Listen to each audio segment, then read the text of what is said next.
Yo tout le monde et merci, on a passé le cap des 1000 abonnés, de gros projets arrivent, si mon contenu vous plaît n'hésitez pas à me suivre. Les techniques avancées sur Smash, il y en a beaucoup de présentes et je vais vous apprendre à tous les faire. Cette vidéo fait suite aux 2 premiers guides que j'ai sortis sur la chaîne, donc si vous ne les avez pas vus, n'hésitez pas à aller les voir. Bien sûr, certains personnages ne pourront pas réaliser certaines de ces techniques qui sont propres à Super Smash Bros Ultimate, donc je vous invite à vous renseigner. Bienvenue à toi, je suis Toasty et aujourd'hui nous allons apprendre les techniques avancées de Smash. N'hésite pas à me dire en commentaire combien de techniques tu connais et que tu sais faire. Les contrôles. Avant toute chose, il vous faudra modifier vos touches, ça vous permettra d'avoir une exécution plus rapide et plus souple pour éviter les miss input, en vous servant de plusieurs doigts pour certaines manipulations, donc plus d'attaque smash sur le C-stick car c'est facile de faire des attaques chargées, même obligatoire de changer cette option par les tilts. Et pour encore plus de modifications, une touche de jump sur l'une de vos gâchettes arrière. Le buffer. Programmez à l'avance une action, c'est le but simple d'un buffer. Par exemple sur mêlée, si vous faites un air, il faut appuyer distinctement sur 2 touches différentes. Tandis que sur Ultimate, le buffer est présent partout, que ce soit dans vos combos, dans les miss input et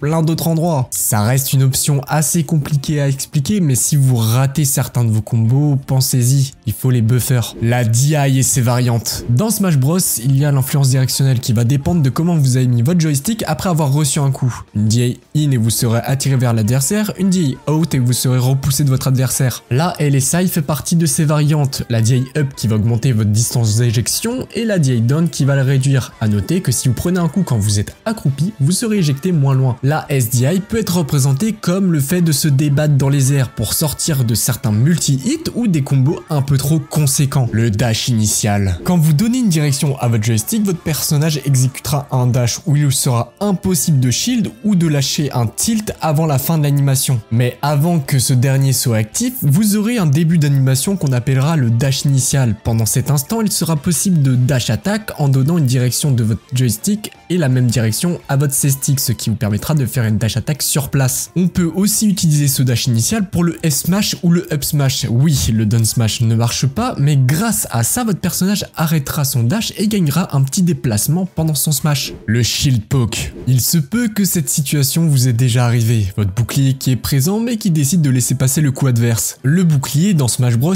il est rond, se casse au bout de 10 secondes sans recevoir de coup et met 15 secondes à reprendre sa taille normale s'il est tout petit. Il vous sera possible avec 2 touches de bouclier ou une touche de bouclier et votre bouton B de l'orienter pour éviter de prendre ce coup. Le dash walk. Pendant le dash initial, vous pouvez donner un coup de C-stick en haut ou en bas pour effectuer une marche à la fin du dash. Astuce très utile pour parcourir une plus grande distance contre les personnages qui sont là pour zoner. Sur Kazuya, il sera obligatoire de l'orienter vers le haut car autrement vous allez faire un crouch dash cancel. Le slide cancel. Quand vous bougez votre joystick d'un sens à un autre, il se peut que votre personnage fasse un dérapage car à ce moment-là, vous n'avez pas remis votre joystick en position neutre. Grâce à ce dérapage, il vous sera possible de faire un F-tilt qui dérape. Bien sûr, la longueur du drift dépend de chaque personnage, mais il est possible aussi de le faire avec le up-tilt et le down-tilt. Pour ce faire, au moment du dérapage, orientez le C-stick down-in pour le down-tilt et up-in pour le up-tilt. Le pivot grab. Il vous sera possible de grab sur place, de grab après un dash ou une course et de reverse grab si votre adversaire est derrière vous. Mais très souvent, il est possible que vous ne l'attrapiez pas. Donc à ce moment-là, il vous sera possible de vous retourner avec le C-stick plus le grab. Cette technique applique la notion de buffer et vous retournera directement. Le neutral B cancel. Certains personnages ont des coups spéciaux qui peuvent se charger comme Samus, Mewtwo ou Lucario avec leur neutral B.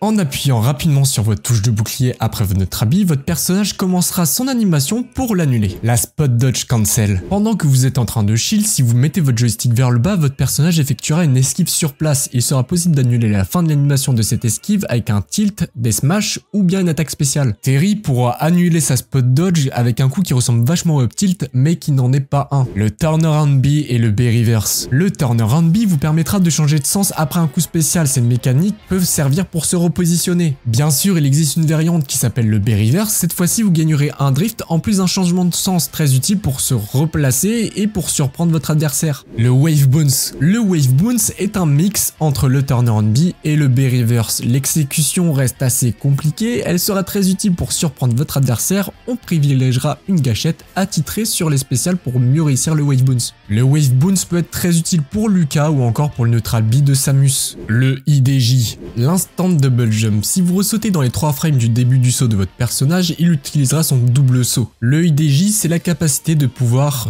faire son double saut au sol qui sera très utile pour certains combos, mais il y aura une seule chose à retenir, il faut absolument que votre premier saut soit un full up, l'attaque cancel. Dans Super Smash Bros Ultimate, il vous sera possible d'annuler l'animation d'un coup avec un saut, ce qui vous donnera un air. L'attaque cancel peut vous permettre de casser le momentum d'une course pour devoir space un coup, faire un bait. Les personnages qui en profitent le plus, c'est Harmony, Luma et les Ice Climbers. Bien sûr, je vous invite à vous renseigner par rapport à votre personnage, mais vous aurez la possibilité de cancel une dash attack par un grab. Mais pendant cette technique, il vous sera impossible de faire un back air vers votre adversaire, sauf si vous suivez mon conseil, il vous sera possible de turn around bear ou bien dash cancel bear. Grâce à cet enchaînement d'input, il vous sera possible de faire un turn around bear. Ou avec cette seconde séquence d'input, vous pourrez utiliser le dash initial pour faire un dash cancel bear. L'attaque cancel peut être très utile pour les combos, je vous laisse en description une vidéo pour mieux comprendre le concept. Mais je vais quand même vous donner quelques tips pour le dash cancel bear.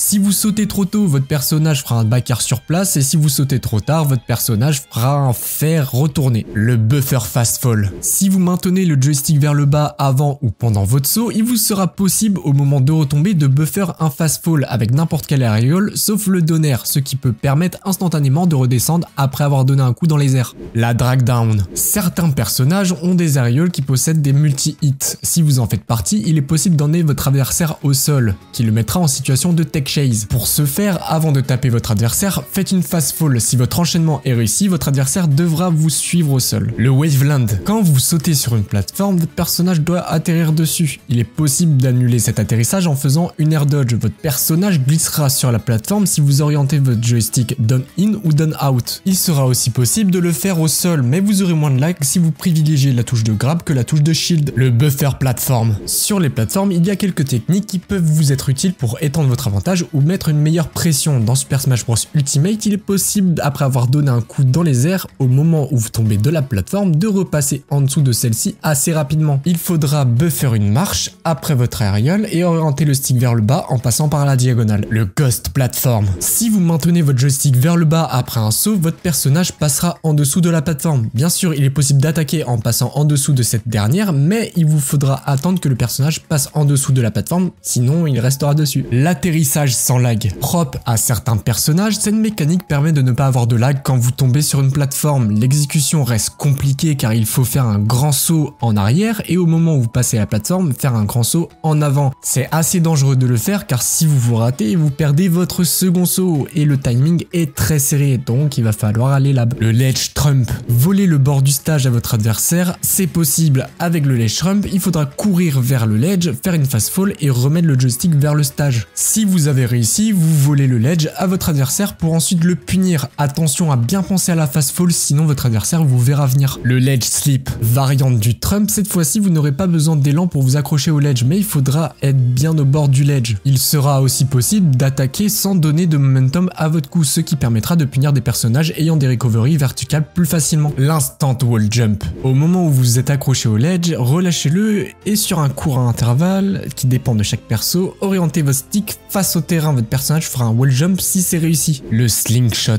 La nouvelle technique trouvée par Gimmer qui consiste à garder le momentum d'un déplacement grâce au buffer, donc en clair ça. Input un dash et ensuite mettre le joystick en direction d'un out. Faites-le rapidement et sautez. Votre personnage devrait se tourner pendant son saut. Bien sûr, vous pouvez aussi le faire dans l'autre sens, mais cette fois-ci, votre personnage ne se tournera pas. Personnellement, je trouve que cette technique est très forte pour mettre beaucoup de pression et surtout que ça va changer un peu le metagame de Smash. Bien sûr, il existe plein de façons différentes de le faire. Il est possible de le réaliser après n'importe quelle action du jeu, mais je vous redirige vers la vidéo d'Azif qui explique plus en profondeur le slingshot et les différentes variantes. Et voilà, on a répertorié pas mal de techniques par rapport à Smash dans cette vidéo. Bien sûr, il y en a qui peuvent arriver tous les jours, comme le slingshot de Gimmer.